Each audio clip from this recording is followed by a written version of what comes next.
Hello and welcome to a new commentary for Diablo 3. I'm quite high paragon compared to last time. Anyways, today I wanted to talk with you guys about gambling, and I know this video is gonna be either way less popular or really hated because it is a more or less serious video actually. It's about gambling with real money and other gambling aspects in video games. As some of you may know, gambling is such an illness, which means a lot of people, for example, go into a casino and gamble all their money away and are in the end in the minus and have to work more to actually pay it off, and if they can't pay it off they have to go to prison. Anyways, I wanted to talk about it because a lot of games I started playing lately have gambling aspects. For example, the Borderlands series has it with the slot machine, where you take your in-game currency money, which is dollars I think, and you go to a slot machine and you can gamble to get either way a better skin or new skin or better weapons or something like that.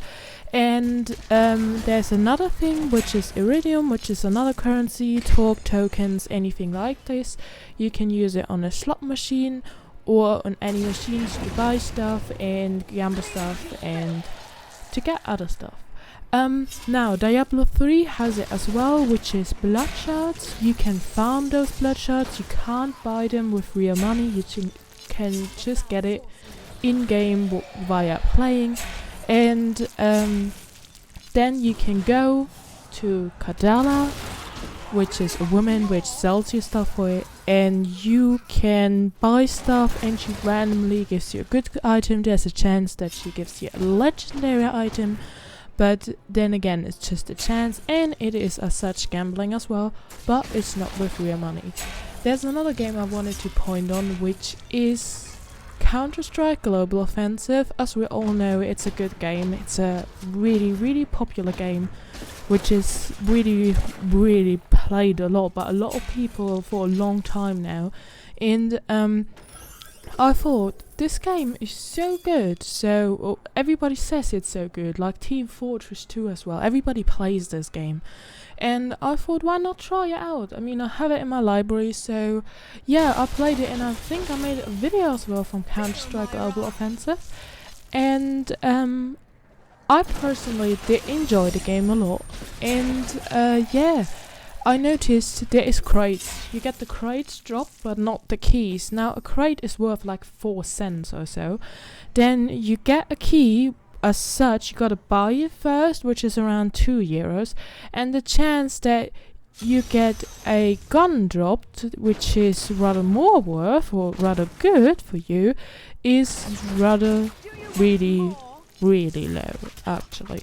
So I opened a few crates, and I have a collecting problem, and I know that. I collect everything. I collect nail polishes, I collect bandages. You can see that on my profile on Steam. I collect a lot of things, like literally a lot. I collect plushes, beanie boos, everything I can get my hands on I collect. It's just a thing I have, and for that thing it is not a very good other thing to play Counter-Strike, because I wanted to have all the prettiest guns, but that costs money. Now let's look at the game. The game is €20 as a basic price if you don't get it in the sale, and a game with a full price game in general should not have any microtransactions in the game itself. Free-to-play games usually have microtransactions because somehow the developers gotta get money. Somehow, if this is like their first game or so, let's say that, and they make it free to play so everybody can play it, but in game there is microtransactions, because otherwise those developers wouldn't make money and they would just make a loss instead. But let's come back to this bit a bit later. In Counter-Strike it is rather annoying, because I know a lot of people say that in Counter-Strike the guns the custom guns for really expensive, for a lot of money, for like 500 euros or so, they have not better stats. But if you actually really look into it, they do have better stats. I looked at it. I looked at the custom weapons. They had better stats than the normal weapons did, which explained why a guy with his 500 euro weapon killed me in one hit, and I had the exact same weapon with a different skin, and I took longer to actually kill him. Same goes to Team Fortress 2, although Team Fortress 2 is free to play, but I think it not always used to be. Anyways, it's free to play now, so I suppose somehow they have to get their money, even though Valve has a lot of money. But I suppose with free to play you can get away with it, although it is kind of game breaking, because the stuff that you get or that you buy gives you advantage. For example, plus 10% movement speed, plus 10% melee damage, or something like that.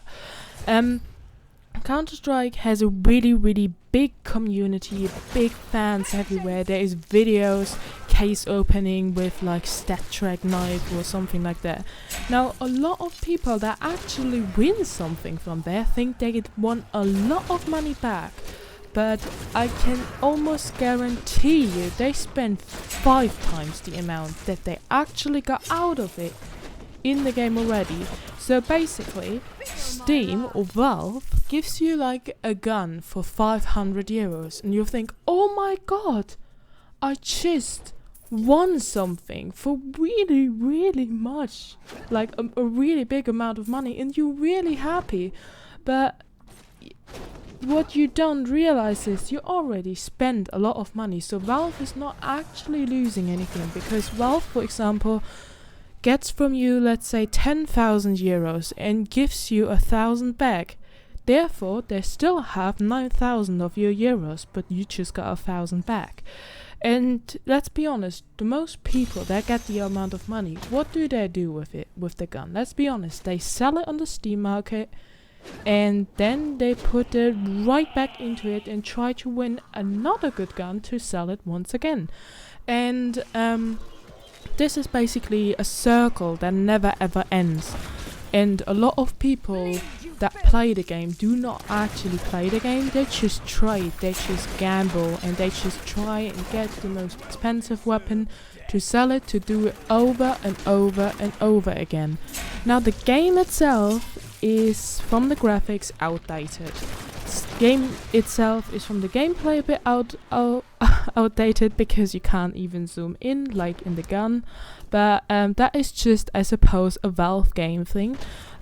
That was personally for me a bit weird in the beginning to get used to it, but then after I got used to it, I was completely fine with it. And yeah, that is basically one of the things. I know that the game before was good, how it is now. I think the game is good. The game itself, the base game without any custom content, is really amazing. But then they introduced the workshop, and since then everything goes downhill. I know everybody that the workshop, that when they sell stuff, they get money from Valve, depending on how their guns got rated up, but I don't think it is a very good idea to have microtransactions in a game which is already full price. I mean, if you pay already full price, why would you pay even more in game to actually not really get something ever, like really ever, unless you spend like 10,000 euros or so. So yeah, another big thing is Team Fortress 2, which I already said. Let me think about it. Yeah, for example, Call of Duty Advanced Warfare has now as well gambling aspects. It's not just Counter-Strike. I mean, Call of Duty Advanced Warfare kind of copied that scheme.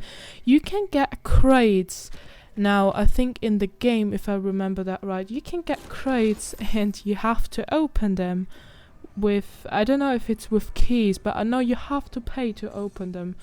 And with those crates, you get stuff like, I don't know, the Obsidian steel gun or something like that. I haven't played in a while, but I remember reading it in the news. And yeah, it's just funny because the game Call of Duty Advanced Warfare is actually a broken game. The game itself is 60 euros, here again base price 60 euros, and they still want in-game microtransactions, which shouldn't even be there. Let's talk about what kind of microtransactions are okay. For example, I started playing a game which I saw from one of my Steam friends, Mr. Talk, I think. It's called Iron. It's spelled AI. Sorry, ON. And it's a free-to-play game, and it reminded me a bit of Guild Wars 2. And it is free-to-play, but you can buy stuff in there as well. Otherwise, yet again, the developers wouldn't make their money out of it, and it would be kind of a waste to produce. And the good thing about it is anything you can buy in there, which I've seen so far, you can also get with a hard, long time of grinding. So that means either way, you're really impatient and rich, and you buy like all the best gear from the beginning on, which would make the game kind of pointless and boring, but that's your thing. Or you actually play the game like anybody else and have fun on it and actually earn the stuff. So that is what microtransactions are okay, because you don't have to use them. You can use them if you really, really want to, but you do not have to actually progress in the game or to actually play the game in a good matter of sense. And this is basically all I wanted to say. For example, there's another one which is but it's not really gambling, it's more like microtransactions. It's like the free-to-play game from Disney. Disney has a lot of money, and they recently brought out the free-fall Disney Frozen game, and it is a good game because it's a match-free game, and I really, really like it. I played it on my phone a lot, but the only thing I hate on it is the microtransactions. They actually basically break the game, because the game makes it on purposely so hard that you lose all your lives on one level, or over the time of the levels, that you have to buy those $5.99 for another 50 lives, or something like this, or you have to buy that some power up in the game to actually progress in the level. And if you really sit on it, if you really, really take your time, you can actually get past that level.